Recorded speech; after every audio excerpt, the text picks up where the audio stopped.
Hi friends, എല്ലാവർക്കും tips or happy ലൈഫിൻ്റെ പുതിയ വീഡിയോയിലേക്ക് സ്വാഗതം. നമ്മുടെ കഴിഞ്ഞ വീഡിയോ എന്ന് പറഞ്ഞൊരു വ്ളോഗായിരുന്നു. അപ്പോൾ അതിൽ ഞാൻ കാണിച്ച ബീട്രൂട്ട് ആൻഡ് പൊട്ടറ്റോ കറിയാണ് ഇന്ന് കാണിക്കാൻ പോകുന്നത്. മെഴുക്കുരട്ടിയാണ്. അപ്പോൾ പലരും എന്നോട് ചോദിച്ചു അതിൻ്റെ റെസിപ്പി ഒന്ന് ഇടാവോ എന്ന്. അപ്പോൾ നമുക്ക് വീഡിയോയിലേക്ക് പോവാം. വീഡിയോയുടെ ലാസ്റ്റ് നമ്മൾ ഇതിൻ്റെ കുറച്ച് ഗുണങ്ങൾ കൂടി പറയുന്നുണ്ട്. നമ്മളിന്ന് തയ്യാറാക്കാൻ പോകുന്ന ബീട്രൂട്ടും അതുപോലെ നമ്മുടെ ഉരുളക്കിഴങ്ങ് അല്ലെങ്കിൽ പൊട്ടറ്റോ ഉപയോഗിച്ചിട്ടുള്ള ഒരു മെഴുക്കുരട്ടിയാണ്. അതിനായിട്ട് ഞാൻ ഒരു ബീട്രൂട്ട് എടുത്തിട്ടുണ്ട്. അത്യാവശ്യം വലിപ്പമുള്ള ബീട്രൂട്ട് തന്നെയാണ് എടുത്തിരിക്കുന്നത്. പിന്നെ 2 ഉരുളക്കിഴങ്ങ് എടുത്തിട്ടുണ്ട്. അപ്പോൾ ഉരുളക്കിഴങ്ങ് ചെറുതായിട്ട് അരിഞ്ഞു വെച്ചിട്ടുണ്ട്. ഇത് ഈ ഒരു വലിപ്പത്തിലാണ് അരിഞ്ഞു വെച്ചിരിക്കുന്നത്. ബീട്രൂട്ടും തീരെ പൊടിയായിട്ടല്ല അരിഞ്ഞിരിക്കുന്നത്. പിന്നെ നമുക്ക് വേണ്ടത് ഇവിടെ ഒരു സവാള നീളത്തിൽ അരിഞ്ഞതുണ്ട്. പിന്നെ ഒരു 4 പച്ചമുളക്. നമ്മൾ മുളക് പൊടി ഇതിൽ ചേർക്കുന്നില്ല, അതുകൊണ്ട് പച്ചമുളക് 4 എടുത്തിട്ടുണ്ട്. പിന്നെ നമുക്ക് ഒരു തണ്ട് കറിവേപ്പില. പിന്നെ നമുക്ക് പൊടികളൊക്കെ ആവശ്യമുണ്ട്. അതൊക്കെ നമ്മൾ ചെയ്യുന്ന സമയത്ത് കാണിച്ചു തരാം. നമ്മളൊരു ചീനച്ചട്ടി അടപ്പത്ത് വെച്ചിട്ടുണ്ട്. അതിലേക്ക് 2 ടേബിൾ സ്പൂൺ എണ്ണ ഒഴിച്ചു കൊടുക്കാം. നമ്മളിവിടെ എടുത്തിരിക്കുന്നത് വെളിച്ചെണ്ണയാണ്. നമ്മുടെ എണ്ണ ചൂടായിട്ടുണ്ട്. അപ്പോൾ നമുക്ക് ഇതിലേക്ക് കടുക് ഇട്ട് കൊടുക്കാം.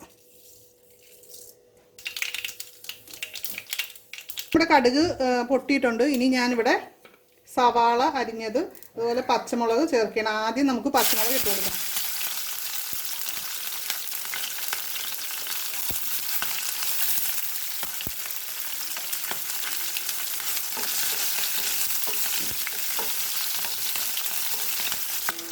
പച്ചമുളക് ജസ്റ്റ് ഒന്ന് വാടി വരും.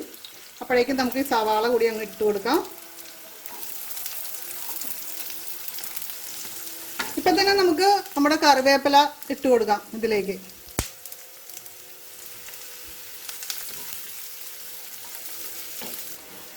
ഇതിലേക്ക് ആവശ്യത്തിന് ഉപ്പ് ചേർത്ത് കൊടുക്കാം. ഇനി ഞാൻ ഒരു 1/4 ടീസ്പൂൺ മഞ്ഞൾപ്പൊടി ചേർത്ത് കൊടുക്കുന്നുണ്ട്.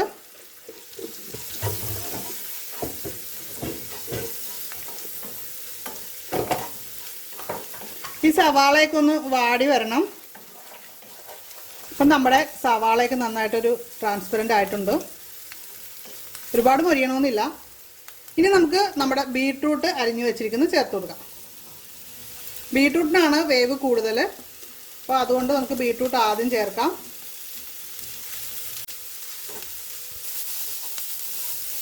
എന്നിട്ട് ഇങ്ങനെ നന്നായിട്ട് ഇളക്കി കൊടുക്കുക.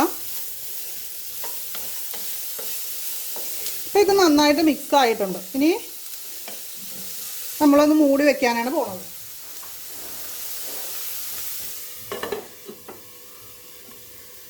തീ കുറച്ചിട്ടുണ്ട്. ഒരു 5 മിനിറ്റ് നമുക്ക് ഇങ്ങനെ മൂടി വെച്ച് ഒന്ന് വേവിച്ചെടുക്കണം. അപ്പോൾ അതിനിടയ്ക്ക് വേണമെങ്കിൽ ഒരു പ്രാവശ്യം നമുക്കൊന്ന് ഇളക്കിയും കൊടുക്കാം കേട്ടോ. ഇപ്പോൾ ഒരു 5 മിനിറ്റ് ആയിട്ടുണ്ട്. അപ്പോൾ നമുക്ക് നോക്കാം ഇതെങ്ങനെയുണ്ടെന്ന്. ഇത് ഒരു കുറച്ച് വെന്ത് വന്നിട്ടുണ്ട്. അപ്പോൾ ഇനി നമുക്ക് ഉരുളക്കിഴങ്ങ് കൂടി ഇടുമ്പോൾ ബാക്കി കൂടി വെന്ത് വന്നോളും. ഉരുളക്കിഴങ്ങ് അരിയുമ്പോൾ എപ്പോഴും ഇതുപോലെ വെള്ളത്തിൽ വേണം ഇട്ട് വെക്കാനായിട്ട്. ഞാൻ ഒന്ന് കഴുകിയിട്ട് വീണ്ടും വേറെ വെള്ളത്തിലിട്ട് വെച്ചിരിക്കുകയാണ്. അപ്പോൾ ഇതിലെ സ്റ്റാർച്ചൊക്കെ പോയി കിട്ടും.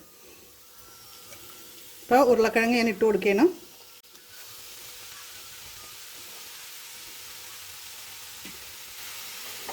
അപ്പോൾ ഇനി നന്നായിട്ട് ഇളക്കി കൊടുക്കാം.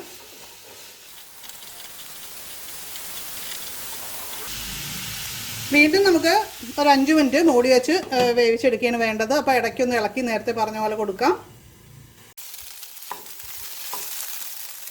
അപ്പോൾ ഞാനിത് ഇളക്കി ടേസ്റ്റ് ചെയ്ത് നോക്കി. അപ്പോൾ ഇതിലൊരല്പം ഉപ്പ് കുറവുണ്ട്. അപ്പോൾ ആവശ്യത്തിന് ഉപ്പ് കൂടി ചേർത്ത് കൊടുക്കുക.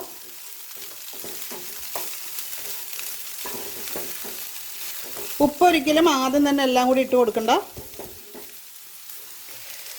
അപ്പോൾ ഞങ്ങളിത് ടേസ്റ്റ് ചെയ്ത് നോക്കി. നല്ല ടേസ്റ്റ് ഉണ്ട്. നല്ല ഒന്നാന്തരം കറിയാണ്. അപ്പോൾ നമ്മൾ തീ ഓഫ് ചെയ്യണം കേട്ടോ. ബീട്രൂട്ട് കഴിക്കുന്നത് രോഗപ്രതിരോധത്തിന് വളരെ നല്ലതാണ്. രക്തം ഉണ്ടാകാൻ നല്ലതാണ്. അതുപോലെ പല രോഗങ്ങളുടെയും ശമനത്തിനും ഇത് സഹായിക്കുന്നുണ്ട്. വൈറ്റമിനുകളുടെയും പോഷകങ്ങളുടെയും കലവറ തന്നെയാണിത്. നമ്മുടെ ശരീരത്തിൻ്റെ സ്റ്റാമിന വർദ്ധിപ്പിക്കാനായിട്ട് ഏറ്റവും നല്ലതാണ്.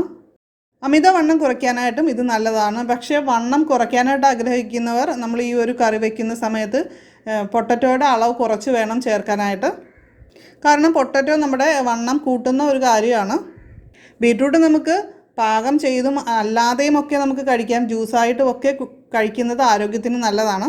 ബീട്രൂട്ടിൽ കലോറി തീരെ കുറവാണ്. ഒരു ബീട്രൂട്ട് 35 കലോറി മാത്രമാണുള്ളത്. ധാരാളം നാരുകളൊക്കെ അടങ്ങിയിട്ടുണ്ട്. ഇപ്പോൾ ബീട്രൂട്ട് മാത്രം ചിലർക്ക് ഇഷ്ടമാവില്ല. അതുകൊണ്ടാണ് നമ്മളിവിടെ പൊട്ടറ്റയും കൂടി ചേർത്തിട്ട് ഇങ്ങനെ ഒരു മെഴുക്കുവരട്ടി തയ്യാറാക്കിയത്. അപ്പോൾ ഈ ഒരു മെഴുക്കുവരട്ടി കുട്ടികൾക്ക് വരെ കഴിക്കാനായിട്ട് നല്ല ടേസ്റ്റിയാണ്. അപ്പോൾ എല്ലാവരും ഇത് ഉണ്ടാക്കി നോക്കുക. അപ്പോൾ ഇന്നത്തെ വീഡിയോയെക്കുറിച്ചുള്ള അഭിപ്രായങ്ങളൊക്കെ കമൻറ്റ് ചെയ്യുക. അടുത്ത വീഡിയോ എന്ത് വേണമെന്നൊക്കെ പറയുക. നിങ്ങളുടെ ഫ്രണ്ട്സിനൊക്കെ ഈ വീഡിയോ ഒന്ന് ഷെയർ ചെയ്ത് കൊടുക്കുക. നമ്മുടെ ചാനൽ ഇനിയും സബ്സ്ക്രൈബ് ചെയ്യാത്ത പുതിയ കൂട്ടുകാരെ സബ്സ്ക്രൈബ് ചെയ്യുക. അപ്പോൾ നമുക്ക് മറ്റൊരു വീഡിയോയിൽ വീണ്ടും കാണാം. നന്ദി, നമസ്കാരം.